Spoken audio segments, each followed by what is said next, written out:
No, I don't believe that the judiciary has the statistics on our plea bargaining rate. It's the Colorado District Attorney's Council who has the statistics on our plea bargaining rate. The judiciary has the statistics on the number of cases tried. And basically, 1/3 of the judiciary's time is used trying our criminal cases. That leaves 2/3 of their time to do other work. If we tried all 10,000 cases, which are consistently filed in our community, 10,000 cases, 8,000 basically misdemeanor traffic type cases and 2,000 felony cases. If they tried every one of them, there isn't enough time to do it. And so then those cases that aren't tried get dismissed. You know, I just don't understand how these kind of statistics don't fit within my opponent's mind. You've got to understand what's going on, and you just can't rattle off a list of criticisms and not have thought it through as to where it's going to end.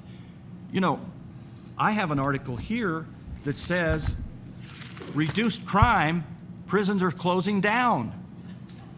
I know that Chief Billings, who has endorsed my opponent, the Republican Chief Billings has endorsed my opponent, disputed the fact that crime statistics were high in Pueblo. There was a whole expose on that. Where you get the statistics matters. Making them up isn't the way to get them.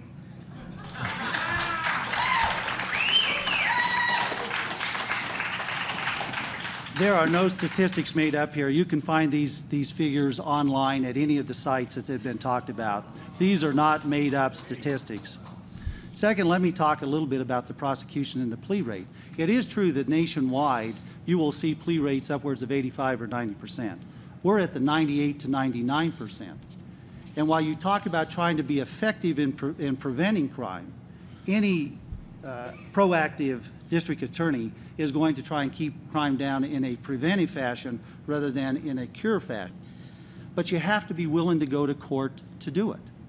You can't implement all the other agencies to do all the preventive stuff unless you're willing to go to court. I'm willing to go to court at the salary that the DA is being paid. To not go to court, I think, is not doing your job. I get up at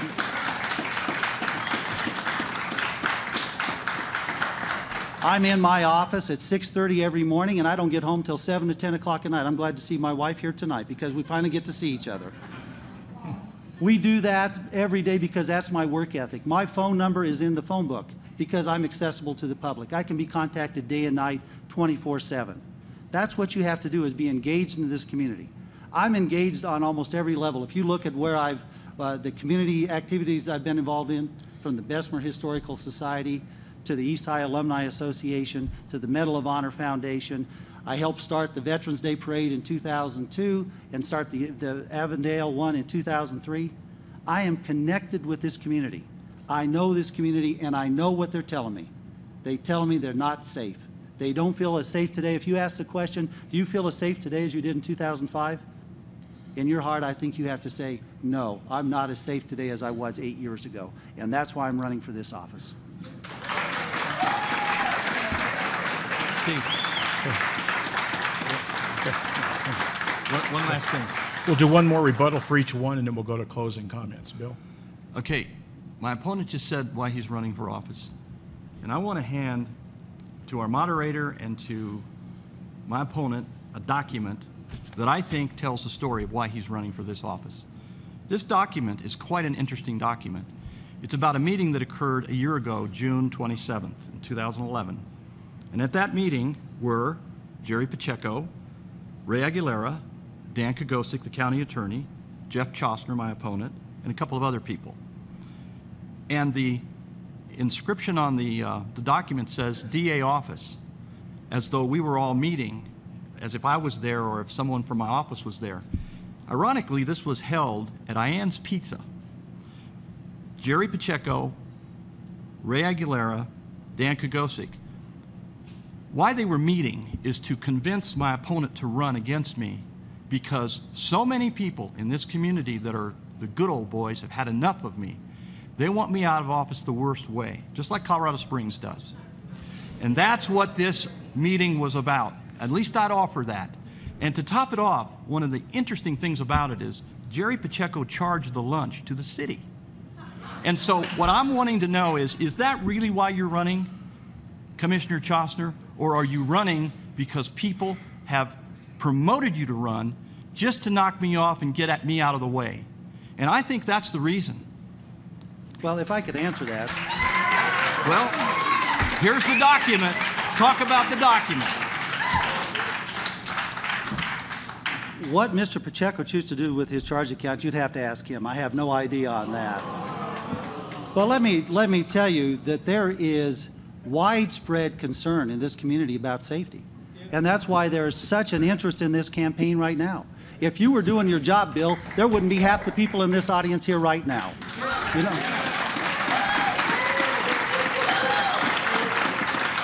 I have been encouraged by people across this community to run because they want to see somebody who takes care of them. Not just 50%, not just Republicans.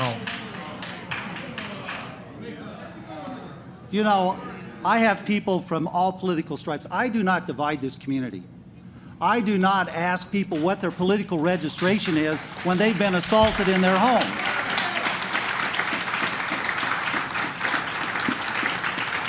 You are in charge of justice for every citizen in Pueblo County, not just those that have a particular political affiliation behind them. And that's one of the things, the concerns I have, is that this is not about justice. This is about power. And I want to get this back to the basics and get this office back to the people. So if there's an assault committed against them, if there's a rape, we're having daylight entries into homes right now. And nothing's being done about these things. We need to get back to the basics and get this done. And I will answer my telephone. I will answer my telephone when I'm called at home or at the office or anywhere and try and give you a response as to what we're going to do with that case. You can't run away and hide from these cases. You have to take them on, and it's a tough job. But it has to be done for the safety of the entire community out here. And you don't look at the political registration behind somebody's name when you want to find out whether they're safe or not.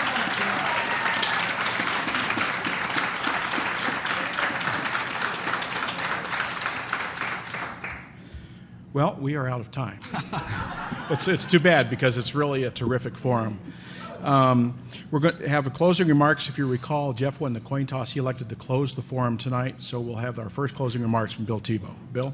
Okay, and thanks again for having me. And, you know, let me just tell you what this campaign is not about. It's just not about the number of cases filed. It's not about the plea bargains. It's not about the caseload or the things that my opponent has conjured up. Those are smoke screens.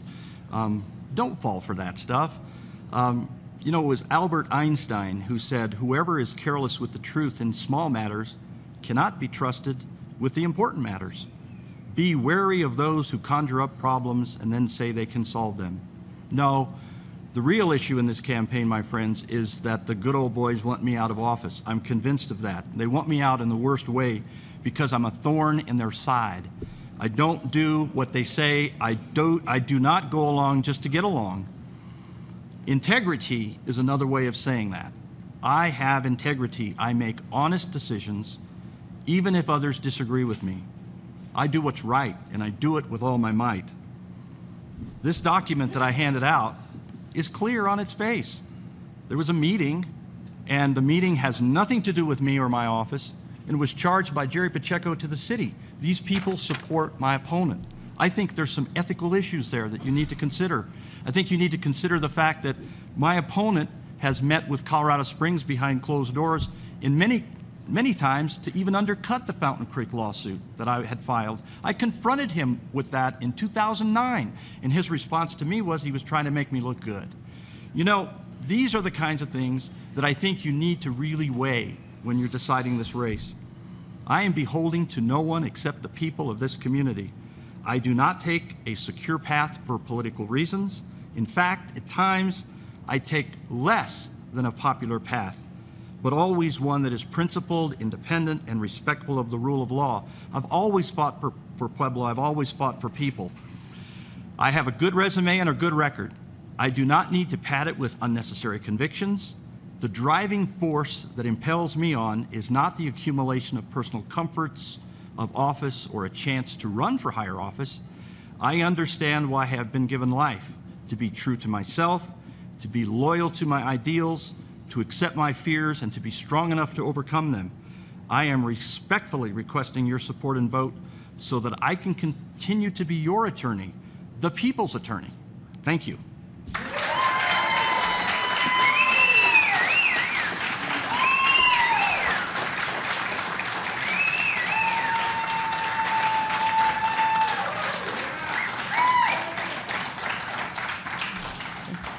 Okay, we'll now have closing remarks from Jeff Chostner. Jeff? Thank you, Mr. Hanson.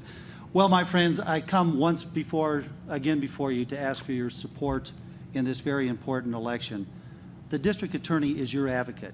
If you don't have the DA as your advocate, you have nothing. You need somebody who will defend you in court and help you with your criminal matter so that this is a safer community. We need somebody there who will take care of the battered and the beaten, the ones who have been raped, the ones who have been defrauded, the ones who have lost their life. We all need help getting that back where it needs to be. I want to rebuild relations with law enforcement and the social agencies that take care of our folks who have been most abused in this community. When Mr. Tebow says that this is not about his plea bargaining rate or the rate of the crime or anything, he's telling you this race is not about crime. This race is entirely about the crime rate. This is entirely about safety in our communities. I've done this job before. I've done it successfully. As far as integrity is concerned, I spent 25 years in the United States Air Force. I raised my hand to defend the Constitution of the United States and was sent all over the world to do just that. I came back home because I wanted to serve this community that I love so much. And hopefully you found when I was on City Council and as a County Commissioner, I've done just that. And I've tried to do it with integrity and honesty. And I've also tried to do it by showing leadership. You have to take the slings and arrows to be a leader. In fact, I've had some folks say, Jeff, you lead with your chest too much. Because when I take an issue on, I want it to be successful and I want to win with it. Let me tell you one anecdote about this campaign, and I think it sums it up for me and why I got involved with it. About 4 months ago, I was at a meeting out at the airport, about 9 o'clock, 9:30 at night. And so I decided to come back down 4th Street rather than take Highway 50 and I-25 to get home. I live up here on the junction, where in fact there's been 2 murders in the last 5 years and a third one that almost happened. I drove down 4th Street because that's where my mom and my grandmother are from. I thought I'd take a little drive down memory lane about 9:30 at night on 4th Street. And I came to the stoplight there, and you know what? I had folks on either side of me. And you don't want to look left, and you don't want to look right, and you don't want to make eye contact. And I know every one of you have had that same feeling in this town. That is not right. We should live in a safe community where you can feel safe in every part of this community, and you have to have law enforcement being able to do this. So help me to rebuild that trust. Help me to encourage this community. Help us to feel confident out on the streets again. Let's rebuild this so that we have safe neighborhoods, a safe community, and equal justice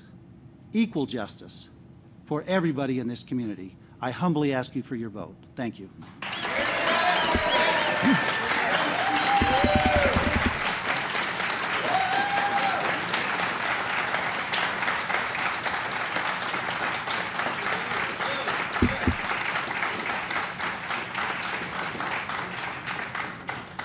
Okay.